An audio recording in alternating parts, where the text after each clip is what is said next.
హనుమాన్ శ్రీరామదూత హనుమాన్ శ్రీరామదూత హనుమాన్ శ్రీరామదూత హనుమాన్. సింహస్వరూపంగా ఉంటుంది. సింహిక స్త్రీవాచకం. అది పడుకునుంది. దానికి ఒక శక్తి ఉంది. అది చూసిందనుకోండి, ఆ చూసిన శక్తి చేత ఆపేస్తుంది. అవతల వాళ్ళ యొక్క శక్తి తనకి లాగేస్తుంది. అంత గొప్ప శక్తి సింహికది. అది లాగేసింది హనుమ యొక్క శక్తిని. ఆయన శక్తి కుంటుపడిపోయింది. ముందుకు వెళ్ళలేకపోయారు. ఆగిపోయి కిందకి చూశారు. ఏమి ఆపింది నన్ను అని చూశారు. ఒక్కసారి ఊర్ధ్వమూలమధశ్చైవ వీక్షమాణస్తతఃకపి దదృశీస మహత్సత్వా ఉద్దితం లవణాంభసి తద్దృష్ట్వా చింతయామాస మారుతిం వికృతానినం కపిరాజీన కడితం సత్వమద్భుత దర్శనం. ఓసారి కిందకి చూశారు, పైకి చూశారు, పక్కలకి చూశారు, నీటిలోకి చూశారు. పెద్ద నోటితోటి మహాప్రాణి ఒకటి పడుకునుంది. గమనించారు. ఓ, దీని గురించే సుగ్రీవుడు బయలుదేరే ముందు చెప్పాడు. ఒక మహాప్రాణి దక్షిణ సముద్రంలో కనపడుతుందని చెప్పాడు. అది పైన వెడుతున్న వాణ్ణి కూడా దూరం నుంచి చూసి కూడా వాడి శక్తిని లాగుతుందని చెప్పారు. ఇదేనమాట.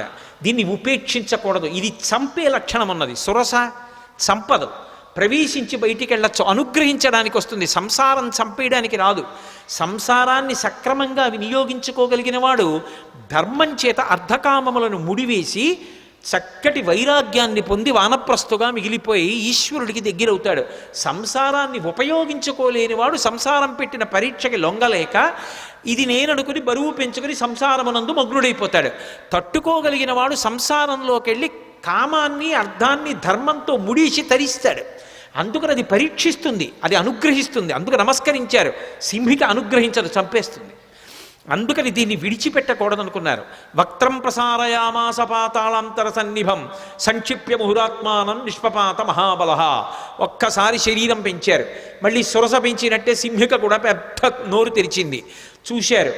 ఒక్కసారి మళ్ళీ చిన్న రూపాన్ని పొంది లోపలికి వెళ్ళిపోయారు. సమస్త భూతములు భయపడ్డాయి. అమ్మో, అది మింగేస్తుందని. ఆ గుండె, ఊపిరితిత్తులు అటువంటి వాటిని తుంచేశారు. తుంచేసి చటుక్కన పైకొచ్చారు. ఆ ప్రాణి నీటి మీద తేలిపోయింది, మరణించింది. చాలా సంతోషం అనుకున్నారు. పైనుంచి దేవతలు, గంధర్వులు, మహర్షులు అందరూ పుష్పవృష్టి కురిపించారు.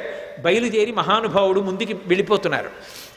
ఈ సింహికా ఘట్టం తత్వత చాలా గొప్ప ఘట్టం. ఎందుకనంటే సముద్రానికి ఒక లక్షణం ఉంటుంది. సముద్రం లోపల బడబాగ్ని ఉంటుంది.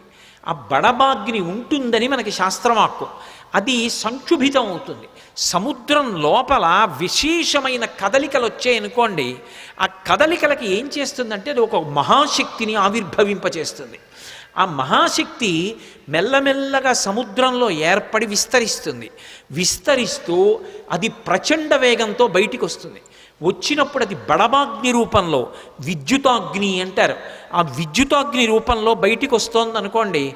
వస్తున్నప్పుడు అది అవతల వాళ్ళని లాగేస్తుంది తన శక్తి చేత. కేవలం చూసి, అంటే దాని యొక్క శక్తి ప్రసరణం చేస్తా ఆపేస్తుంది, లాగేస్తుంది, శక్తిని లాగేసుకుంటుంది. అటువంటి శక్తికి సింహిక అని పేరు. అది రాక్షసీ శక్తి. దాన్ని ఆపడం కుదరదు, దాని లోపలికి వెళ్ళడం కుదరదు. దాన్ని పూజించి పరీక్షించి దాని చేత అనుగ్రహాన్ని పొందడము సాధ్యం కాదు. దాన్ని భంజించాలంతే.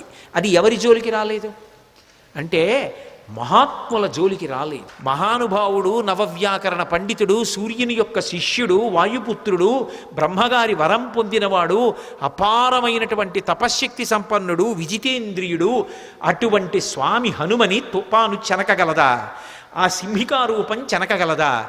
అందుకే అది ఆయన చేత సంహరింపబడింది. సంహరించే వాటిని, ప్రమాదములు తెచ్చే వాటిని కూడా నిలబెట్టగలిగిన ప్రజ్ఞ కలిగినటువంటి మహాపురుషులు ఈ దేశంలో ఉన్నారనడానికి రామాయణం ప్రబల సాక్ష్యం. వెంటనే సింహికా సంహారం చేశారు, ముందుకెళ్ళిపోయారు.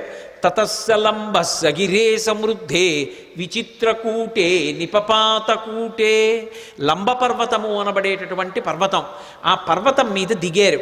దాని నిండా సెలయేళ్ళు, అనేకమైనటువంటి చెట్లు. ఒక్కసారి దిగి తన ఒంటి వంక చూసుకున్నారు.